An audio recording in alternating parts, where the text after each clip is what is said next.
the principal designer at Yahoo. Hi guys, can you hear me okay out there? Yeah. Great. So first of all, I want to thank Pedro and the rest of the SHiFT team for inviting me to be making this event happen. It's a lot of fun. Give you just a very, very quick introduction to who I am, since I only have 30 minutes. So I'm currently working as the principal designer in Yahoo's social media team. So all sorts of social media products, video, audio, photos, etc. And I've been working on the web for a really, really long time. I started out at NCSA, National Center for Supercomputing Applications, which is where Mosaic came from. The first graphical web browser that really got out there. And then put in some time at eBay, a lot of different startups, consulting, and now Yahoo. So I come from a very web-centric approach. What I want to talk to you guys today is kind of alluding to what Peter touched on. I think it was actually a nice transition. Is why are the skills? So Peter talked about kind of the efficiency and the optimization model, sort of drawing to its closure. It's being maxed out. So what's next? How can people capture the hearts, minds, and hopefully wallets of people moving forward beyond that? And so I kind of want to talk about the reasons why I think design is having more of an impact in today's world, and what you can necessarily do about that. So the goal for you guys is to have a way to talk about why these things matter, what they're actually doing for companies, for people, and for technology. So in today's crazy world where everything's connected, everything's global, lots of changes are happening, design skills are increasingly important. So we went from a period where design equals styling. Actually, how many people out here would call themselves a designer while I'm on this? A few? Okay. So you might have heard this phrase before. Make it look good, make it look pretty. If you can't make it look good, make it red. If you can't make it red, make it really big. Right? Typical stuff. And this is sort of epitomized in the work of people like Raymond Loewy, at least in the U.S., who's the father of industrial design, where he really took styling to an extreme, and a lot of his cars, automobiles, everything. He even worked on the International Space Station as a designer, and really a lot about styling. But when you look at the conversations that people are having about design now, and again, I come from a pretty U.S.-centric approach in this, the types of things that they're associating with design is innovation, lasting customer connections, competition, growth. So as Peter touched on, optimization and efficiency has sort of run its course, and how do you continue to innovate? How do you continue to draw connections? And so the largest business publication in the U.S., Business Week, put on their cover, the power of design, how you can redefine opportunities through experiences. We have authors and researchers like Richard Florida writing a book about the rise of the creative class, which he says creativity is like the disruptive source of advantage in every industry. He's defining creativity as a particular class, as opposed to he includes artists, doctors, designers, anyone working in creative and innovative ways. And he has a lot of research to back this up. So here in particular on the left, you see, my left, you see the top 11 most creative class city, most people in this class. And the bottom 11, according to this ranking, you can see that the job growth in the creative, the highly dense creative class cities is significantly higher. Daniel Pink, in his book, The Whole New Mind, says we're moving from the information design to the conceptual age. So what happens after IT runs its course, after information distribution and access has come to fulfillment? Then what do we do with all that information? What happens? That's where design really starts to play a role. Is we have all this data. What should we do with it? What can we do with it? How should we approach presenting it to people? And so in his book, Daniel Pink argues that kind of holistic and big picture thinking is really what's going to start driving the value as we move out of the information age. But to that end, I'm going to say, great, all these people are talking about right brain thinking, about creativity, about design as these huge value adds, but why? Why all of a sudden does it matter now? And even less than 100 years ago, or less than even 10 years ago, it was all about styling. Well, there's three factors that I sort of pull out. One, markets are maturing faster. B, we're in a very continuous state of change. And three, there's complexity increasing everywhere. I'll show some examples of each of these, so don't pull out for a definition here. Let's take a look at the first. So if we look at this graph, what you see is the rate of adoption of new technology. So the yellow line is television sets, The red line is VCRs, that hugely spiking green line is DVD players, and the one off to the right that's just forming is high-definition TVs. So the rate at which people are adopting new technologies is growing significantly. Likewise, customer acquisition, another sign of maturity for a market, is tremendous. In 25 months, Skype has achieved 55 million unique users. 25 months, it's a period just over 2 years, they have 55 million customers. It's a huge growth cycle. And it puts a lot of stress on both the organization and their product and everything. Another example, here's some of the top performing US companies over the past amount of years since they started. So you have Dell, Microsoft, Starbucks, Walmart. These guys have really great, very fast growth. But if you look at the next generation of technology-enabled products like Google, eBay, Yahoo, PayPal, you can see that their growth curves are higher and faster. So another sign of the market maturing is that the revenue comes into it faster. And there's a lot of factors causing this. Distribution is much better with things like Federal Express, UPS, the web. Manufacturing is going cheaper. There's open information access, etc. Another way we can see if markets are maturing is taking a look at competition. So YouTube, which is a social video sharing site, launched in February of 2005. And at the time I made the slide, there was 100 plus direct competitors, meaning people that can match their feature set to complete parity out online, right? So within the span of about a year, they've experienced significant competition. And right now, some of these sites are actually growing faster than YouTube, in particular ones aimed at older demographics in terms of content. So, when markets mature faster, these are all the things I point to are signs that markets are maturing faster. They're faster adoption of new technology, faster growth of customers, faster revenue, faster increase of competition. All the things point to the fact that markets are maturing faster. When a market matures, function, just getting things to work, is increasingly an expectation in people's minds. It's hard to differentiate YouTube from its 100 other competitors just on the fact that it works. All of them work. And so as a result, design becomes more important. You can take a look at this graph from Donald Norman. You can sort of see on the left, again my left, there's an unfulfilled need. The thing doesn't exist yet. People want to do something, but they don't have either the tools or the products or the services to enable them to do that. And so technology is really the key differentiator. And what gives me better performance? What allows me to fulfill that need?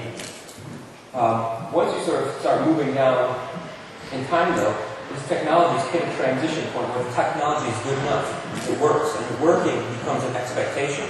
So you can no longer differentiate and say, hey, this thing works. Things become almost commoditized, and you have to differentiate in other ways. So technology is good enough, and at that transition point is where user experience really starts to matter. And once you get too far over it, you get into excess quality, and you start losing people, actually.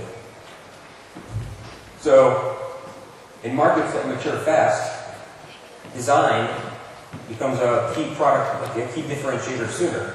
And what I'm talking about here is product design. There's my mandatory iPod thing. I'm okay. Don't kick me out.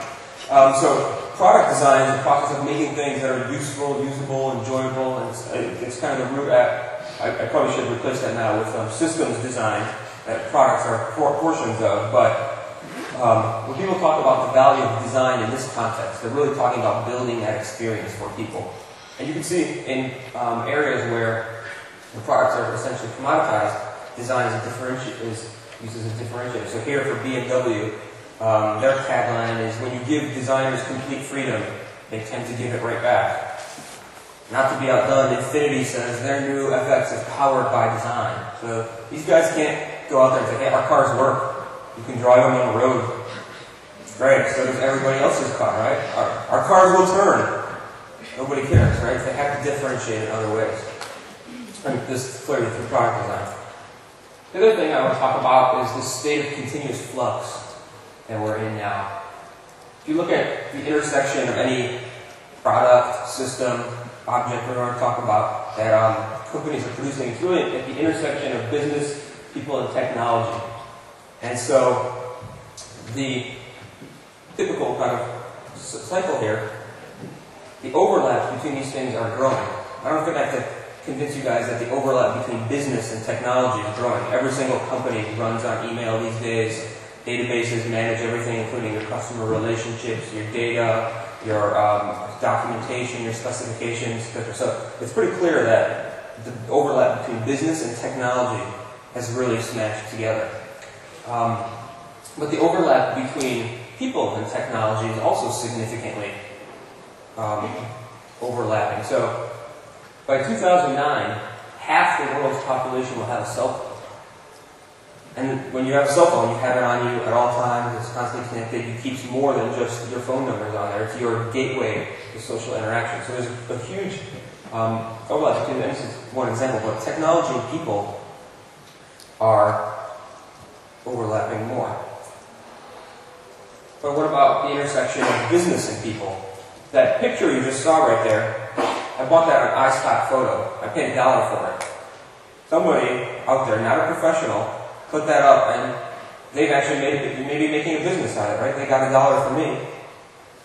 So there's this phenomenon known as crowdsourcing, where lots of pools of connected people via this distributed, interconnected economy can get together and form a business. And that business becomes part of their day-to-day routine. So the overlap between those two things grows. I don't know how familiar you guys are with fab labs, personal fabrication laboratories. They're already out in 3D printers. They're out in virtual form right now. I can design a 3D model of a product on my desktop, hit a button, goes over to China, and for relatively cheap, it's manufactured as a product. So the costs for me to become a business, generate a product, are significantly reduced. So again, a tighter overlap between people and businesses. And another way that overlap is closing is in personalization. So the more mass customization or unique customization companies create for their customers, the closer entwined those two things are because they're more dependent on each other. So Land's End has virtual models. Adidas has customized footwear. This British bank puts your drawings on your credit card. So why does all this matter? Well, because these overlaps are bigger, anytime there's a change in one of the spheres, it has a bigger impact on the others. So SHiFT technology, a new technology comes along, a disruptive technology comes along. Because there's a bigger overlap between technology and business, it affects business more. Because there's a bigger overlap between people and technology, it affects people more. So the changes have more impact. And these changes, and clearly change in people also impacts business and technology and vice versa. But these changes are also happening quite quickly. I have a quote from Irving Berger, who's been a strategist for IBM for over 25 years in information technology. And the thing that he points out in this quote is that the thing that has changed the most is the increasing pace of change. So not only are changes having more impact, they're occurring more regularly. And you're seeing this with these new technologies that pop up. Skype was around for maybe 2 years. I don't know if it was 2 or 3 before it got bought for $4 billion. YouTube's been around for about 1.5 years now, and they're one of the top 10 sites for internet traffic. Things are happening faster, which is where design comes in. And here I'm talking about design as problem solving. So design thinking, as you call it, as it gets called, is really a prototyping process. It's about flushing out promising ideas. So skills like rapid prototyping, being able to really quickly iterate on ideas and give them form and get them out for feedback. The idea of abductive thinking, so envisioning what could be. So when I talk about abductive thinking, I'm talking about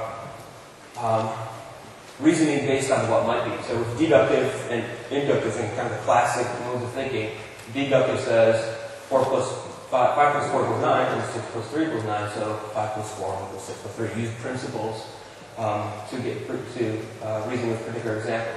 Inductive reasoning is you take a look at some patterns, like you see tire tracks, you smell oil, you conclude that a car is been here. Whereas abductive thinking is really reasoning based on what might be, what could be, and it's really the key portion of the creative process. What it also does is enables you to paint a picture of where things can go. So similar to that vision that Peter was talking about, Kathy Sierra, who writes a blog called Creating Passionate User, uses this example of snowboard. And her point is, why would anybody snowboard twice? It's very difficult. The first time you get up there, you fall on your butt all the time, and it's painful, and you come in, you're freezing cold, and you hate it. Why would you ever do it again? Well, you do it again because there's a picture of what it looks like when you're successful. You know, you see all these snowboarders doing these great tricks and mesmerizing the crowd. And so what it does is it says, okay, well, here's where we can go and how we can get there. Last but not least, another thing that helps design processes and methodologies contribute in a state of continued flux is the fact that design is never done. I have a very great quote from Bruce Sterling where he says, any problem that involves human beings is a problem whose parameters change over time, because people change over time. We're in a continuous state of transition from the cradle to the grave. People never stop and that's it, right? This is who I am, I'm never changing again. Your needs change, your outlook changes, your relationships change, your progression toward life changes, the society around you changes. So things are always in flux, which is why this principle that design is never done is quite powerful. So the laptop, Tim Brown of IDEO uses the laptop as an example of this. Because the laptop, which was designed many years ago, is continued in redesign and continuing to improve hundreds and hundreds of times because it's always changing. The needs are always changing. The software grows, that drives capabilities. People start using things for more social interactions, that changes capabilities. And just to use the classic Apple example again here. So iTunes 1.0, iTunes 2.0, iTunes 3.0, iTunes 4.0, iTunes 5.0, iTunes 6.0. You see, they're continually iterating on that product. And if you look at the differences here, here you've got these movies, TV shows, podcasts, the store has been changed. Up there they introduced smart playlists, regular playlists, album art covers, etc. So it's a continually growing process. And is the iTunes Music Store done? No. But the market always changes, and as a result, the way you approach strategy needs to always change as well. And since design thinking, which I'll explain in a second, is rooted in what's going on in the world, it's really well suited to helping you kind of stay abreast of where you need to be. So, in this state of flux, where changes have more impact, they happen more frequently, design enables companies to adapt. And when I say design here, I'm not talking about experience design or product design or system design as I was earlier. I'm talking about design thinking. So design as a problem-solving methodology. And you say, okay, well, I understand what you meant by the design of the iPod, but what do you mean by design as a problem-solving methodology? Well, a lot of people think different things. So IDEO says it's empathetic, it's pictorial, it's collaborative. Stanford D School will say it's optimistic, using the mind of the child as a philosophy of building a thing. The Rotman Management School says it's abductive, visualizing what may be. It's opportunistic, it's dialectical. The Management Innovation Group says it's collaborative, experimental, personal, interpretive. Dan Saffer, Adaptive Pathfund, if you can speak for Peter here, says it's a focus on customers, on finding alternatives, on prototyping, on a wide range of influences, on emotion. Others say it's enlightened trial and error, it's shaping reality, it's participating from the inside out. When you distill all that stuff down, it really boils down to, and when you distill these things down, you actually cut out collaborative, because I think everything in essence these days is collaborative. It's not something that's really unique to design. But this notion of empathy, of design being rooted in the real world, of having what IDEO calls the mind of a child, so approaching things with a willingness to learn new stuff, focusing on people, on customers and users, looking at opportunity, being opportunistic. This notion of vision, so using abductive thinking to put together a pictorial representation or constructing from things a synthetic vision. And then also iterative, so the things we look at in rapid prototyping, trial and error, not being afraid to fail, building to think, being very experimental. So that's design thinking as an advantage, and why that's gaining importance. And last but not least, why this change has come from stylistic to design as innovation is increased complexity. So every single day, there's 6 billion emails sent. There's 1 billion text messages sent. There's 1.2 million blog posts, about 50,000 per hour. Additionally, the average American sees 3,000 ads per day. There's a lot of stuff out there. And in case you think this is just isolated to, the digital world, email, web browsers, etc., you think you can just escape by going back to the TV. Well, the typical broadcast on CNN, 2 stories going on at once, a scrolling list of stories below, updates on the markets, and not just one update, it's on the Dow, the NASDAQ, and the S&P. So what used to be just a single flow of information now is like 6 sources of information coming at once. So even your plain old TV has become more complex. And so we're in a state of information overload in a lot of cases. And I quote Tom Milner here, who's got a great way of thinking about this. He says that design has gained importance in direct proportion to information overload. So we're getting buried in all this information, and at the same time, people are turning to design and to designers to make sense of these things. Let me give you an example. At eBay, we had a process by which people registered to become members. If you wanted to buy anything on the site, aka give the company money, you had to register and go through this process. People knew that there were issues with this process. It wasn't as smooth as possible. But there was a ton of data about this. So we did usability testing where we measured errors, issues, how many times people got assisted, how many people completed things, how much time was spent on each task, how satisfied were people.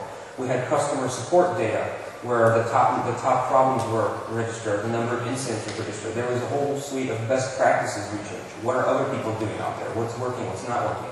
We had data on where people clicked, what they clicked on, what got completed, where they came in, where they left, what things did they use, what data did they enter, what data did they leave out, so on and so forth. Sea of information. Typically, what you get out of this information is a spreadsheet. And here in the spreadsheet, we list all the factors, and we compute the numbers, and we give you all these things, and up pops the result, right? Well, very hard to take any sort of concrete action on this. All this is doing is just giving you that data we just saw in a fire hose, and it's splurting it at you in a single format. Whereas if you look at what we can do with design to take that same set of information and translate it into something that tells a story. So if you look here, these are the 3 steps of the registration process, step 1, step 2, step 3. And behind there, the green line indicates what % of people transition to the next step. When you look at this, if you just squint your eyes, you can see that green line is going down. That is very bad. That's costing lots and lots of money. Then on top of the actual product, the thing that we're talking about, we overlay the data. So we put the data in context with where it matters. Now we give a different visual representation to paint the whole picture. Right? So here's what usability data tells us about this. Here's what customer support says about this. This is what we learned from best practices. So here's the problem. Here's the different portions of the problem. And what you get out of this is you're telling people a story. You're not just opening them up to a flood of information. You're communicating what's happening. You're communicating key concepts. You're visualizing the impact of things. You're putting information in context. You're prioritizing what's happening there. And what this really enables is it enables companies to come to a faster consensus. Okay, this is a problem. We should do something about this.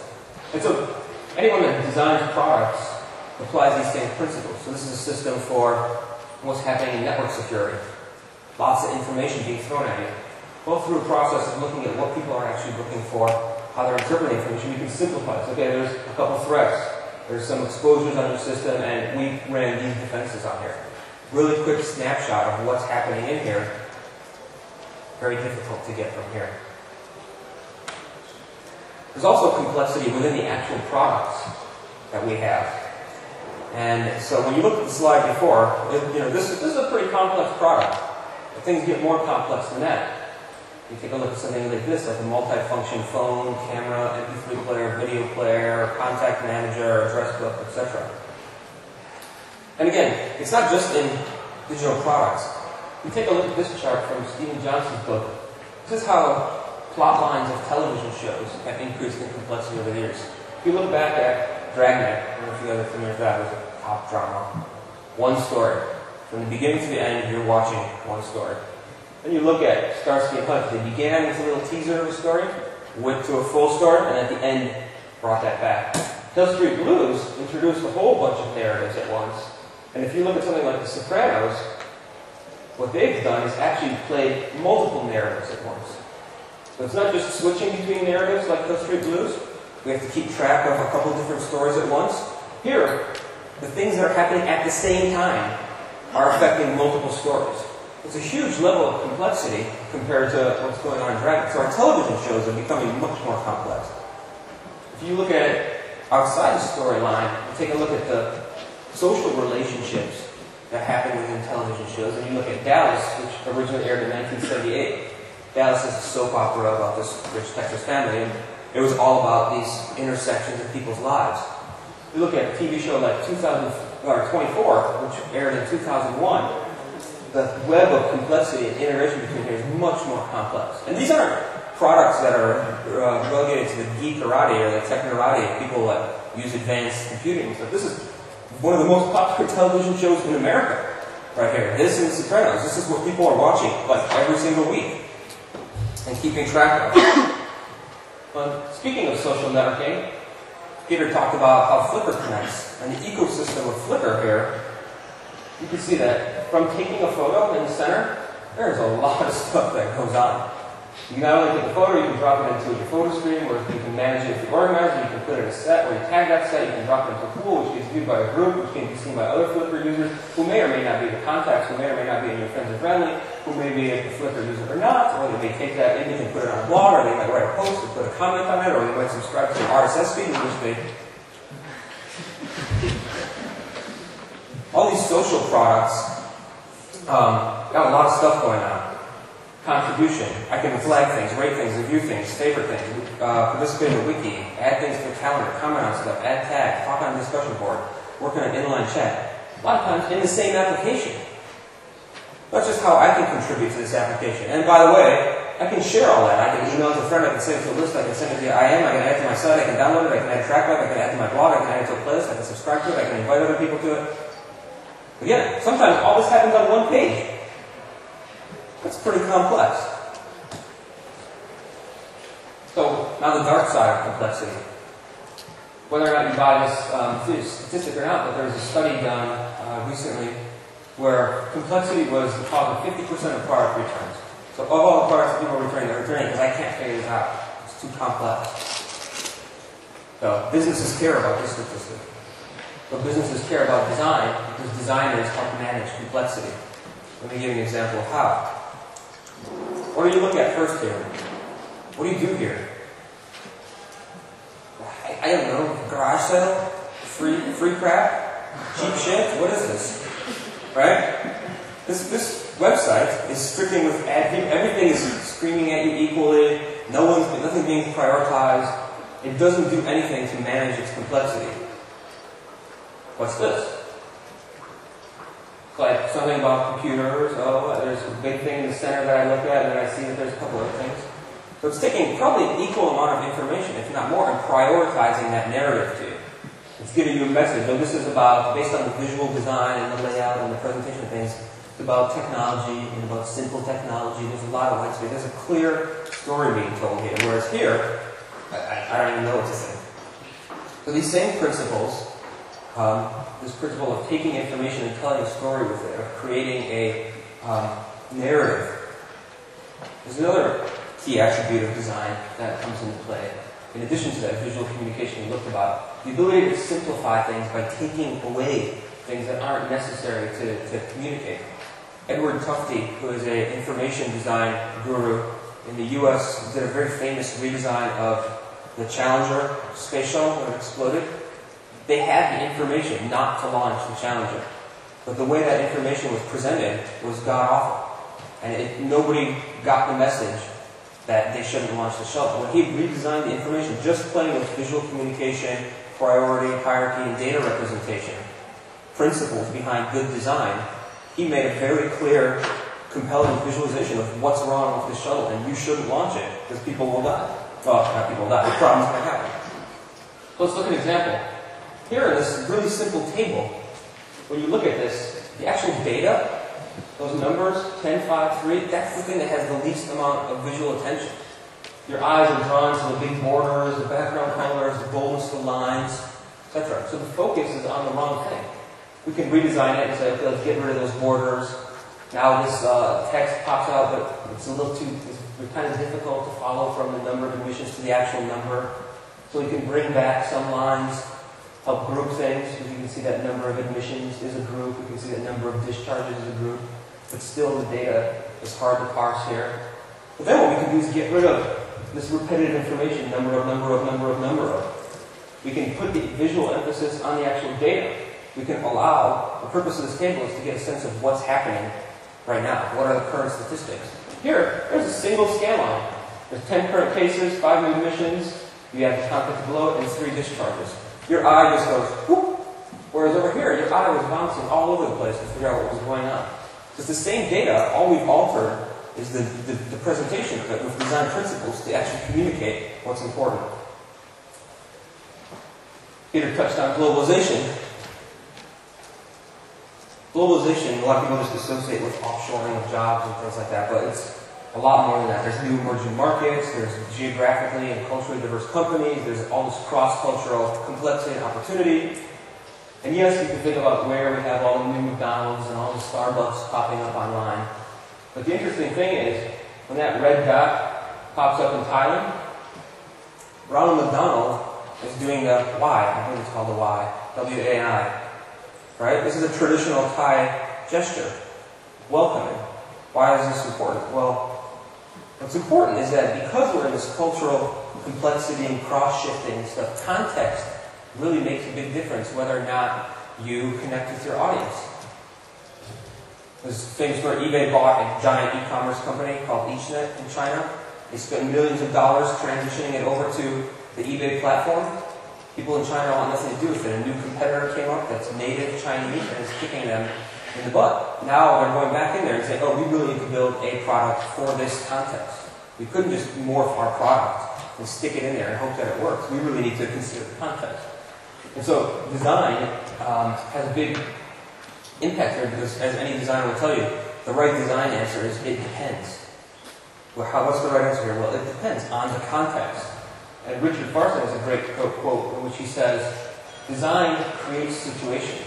And nobody smokes in a church because that situation context. No matter how much they want to smoke, that context shapes their reality.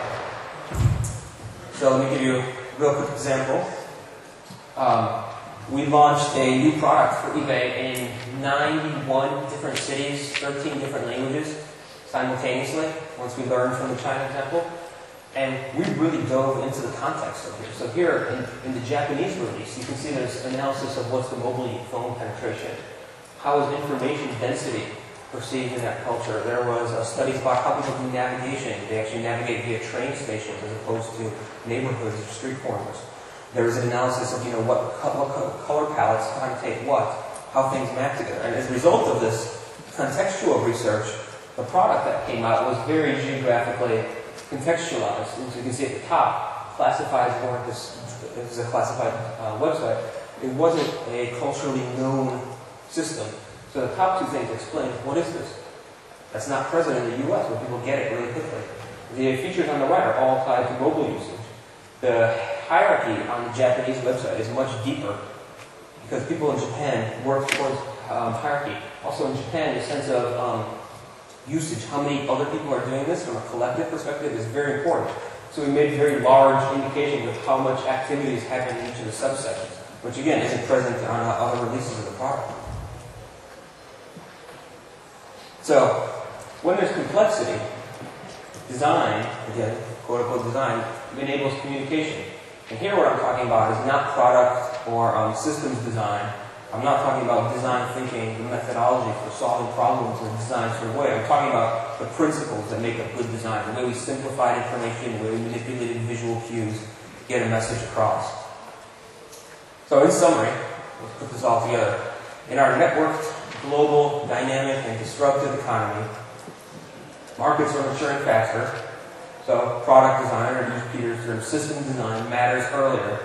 You need something beyond mere functionality sooner. We have this continuous state of flux where changes have bigger impacts, happen more frequently. So design thinking helps you adapt and stay relevant through this observe, envision, and iterate kind of cycle. When there's increased complexity, which there is currently, and we're dealing with things of information overload, interconnected product ecosystems, globalization, design principles help us take that cross-cultural complexity, that information overload, and create meaning out of it so people can make better decisions and understand where they need to go. And for more info, you can hop on this website where I blab about this stuff pretty frequently, or you can just drop me an email. Thank you.